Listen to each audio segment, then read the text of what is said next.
I want to share with you how I plan family travel. I have limited annual leave. I do have a small family and they will not be young forever. They are growing before my eyes. First public holiday in the year is New Year's Day, Good Friday, Easter Monday. We have 2 bank holidays in May, so May the 1st and then the last Monday of May. These are all potential dates so that I'm maximizing. We have a bank holiday at the end of August all the way down to like Christmas. There are no more bank holidays, so like then you've got Boxing Day. Hello, my name is LahLah. Welcome to LahLah land, and we are talking all things tech. No, that's not what we're doing. Today, I want to share with you how I plan family travel, being that I have a corporate tech role and I have limited annual leave. So I want to share with you some of the things that I do to plan. As much as I am working hard, I also want to enjoy life. I do have a small family and they will not be young forever. They are growing before my eyes. It's very common in British culture, British family culture, to go on holiday once a year, especially during the summer break, which is like 6 weeks, or the half-term breaks, which are mid-term breaks. So the first thing I do whenever I am planning a holiday, I typically try and plan at least one big holiday a year in advance. I might not necessarily pay for it a year in advance, but I start thinking, okay, what are the particular milestones that we want to celebrate and plan around that? Maybe it is a child's 10th birthday, or maybe you yourself are turning a significant number, or your partner is turning a significant number, and you want to celebrate that as a family. So in the UK, we have a lot of, I say a lot, I actually don't know if it is a lot compared to other countries, but we do have a lot of public holidays. First public holiday in the year is New Year's Day.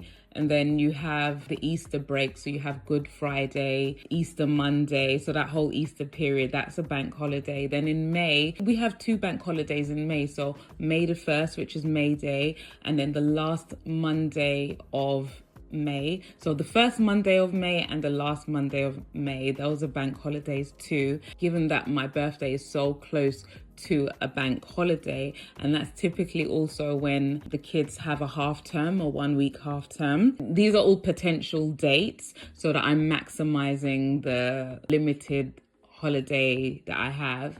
And then we have a bank holiday at the end of August, which is significant for us because I have a bank holiday baby. Then from that bank holiday all the way down to like Christmas, there are no more bank holidays. So like then you've got Boxing Day. Also, it depends on the day that Christmas falls on. We can sometimes get an extended bank holiday, which is really weird. Anyway, so keeping all of those bank holidays in mind, I like to plan accordingly.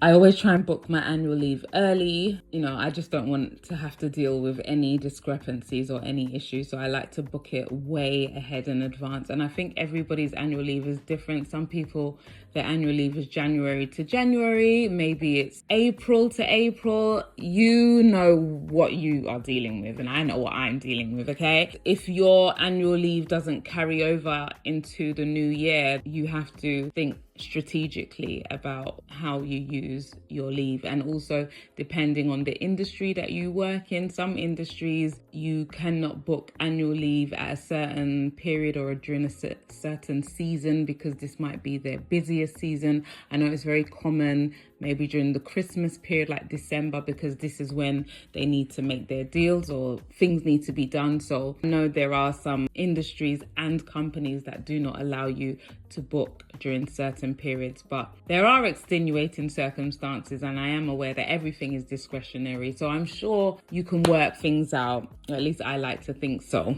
I know a lot of people like to use their Avios points. If you are not an Amex member, I'm currently not an Amex member, without going personal into it, but you have to look at what works for you. Like, do you want to pay that cost? And so I know it is really beneficial if you do have an Amex card and you are collecting those Avios points. You get a lot of great deals. So some of the things that I say may go over your head. If this does not apply to you, then just listen for interest's sake, right? If I am booking our big trip, it would be at least 6 months in advance. so that the prices are relatively reasonable for a group of 6, and I would pay installmentally up until that point. Also, I want to caveat that I'm in a role that creates a lot of high earning individuals, which is true. Until you're there, you still, and even if you're not there, you still need to consider, if you are partnered, I share the financial load with my partner.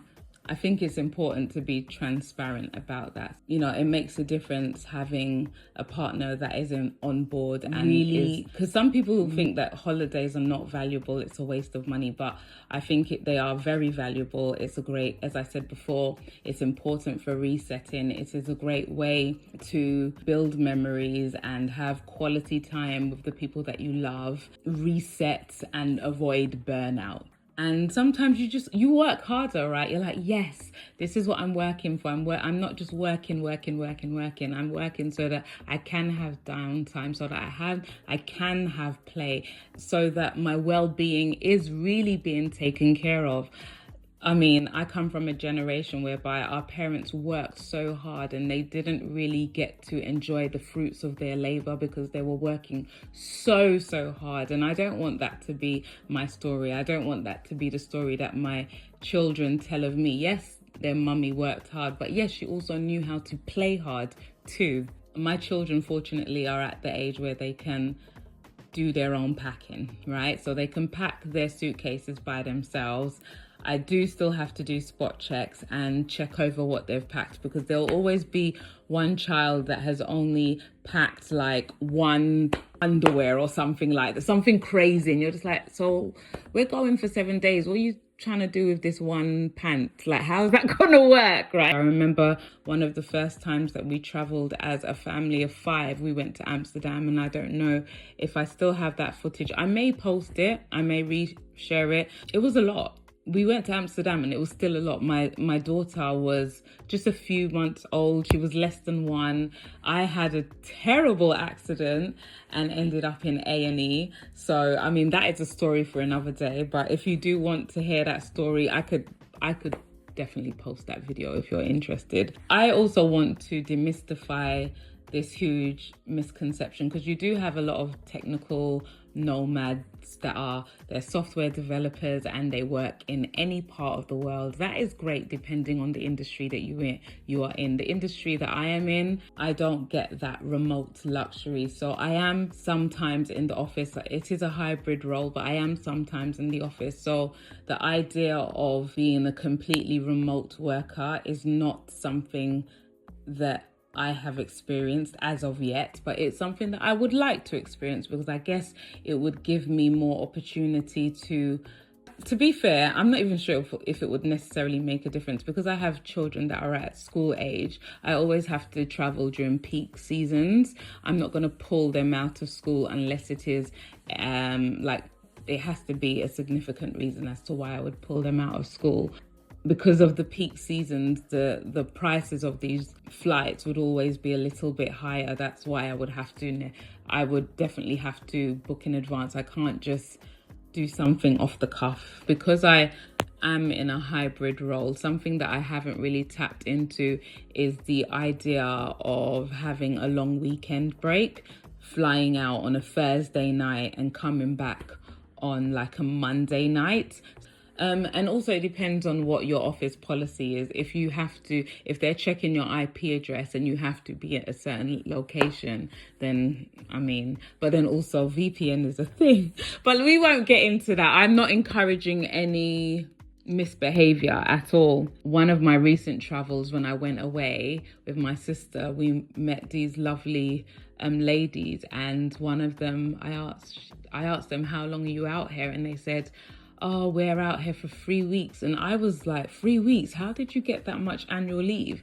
And one of them said, oh, she negotiated her terms. And one of them said their company gives them unlimited annual leave. And I was like, interesting. Sometimes you don't know what is opportune unless you speak to people, because you just think that, especially as somebody who is new to corporate life, you just think, oh, the only thing to negotiate is your salary, but you can also negotiate the time that you require off, especially if you do have a family. A lot of the things that I talk about the struggle of learning on the job, learning as a mum, but I try and implement the fun things as well. It's really important to set aside that time, especially because it can be quite hard to recover from burnout. Like, people don't really, I've seen it happen, and sometimes I felt like I'm starting to feel when it can potentially creep in. It's not a nice feeling. But I think as a mother, your children will make you pause. If you are a mother or a caregiver, we can definitely relate with the fact that your children will make you pause. They will pause you in your tracks. They will tell you about yourself, and it will make you plan your life accordingly. So yeah, I hope this video has been insightful, because it's not just work. We have to have a little bit of balance, a little bit of play. I really do love the concept of work hard, play hard. It just gives that balance. And sometimes when you are enjoying your role, when you're enjoying your work, it doesn't feel like hard work. So it doesn't feel like work at all, right? And then when you have play on top of it, you just feel like you're playing all the time. And I'm at a stage where my kids are old enough, we can really converse and have really good conversations, and we watch back our video clips, and yeah, it's cute. But yeah, thank you so much for watching. Thank you for listening. Do all the things, comment, like, subscribe, all of that good stuff. Until the next one, bye.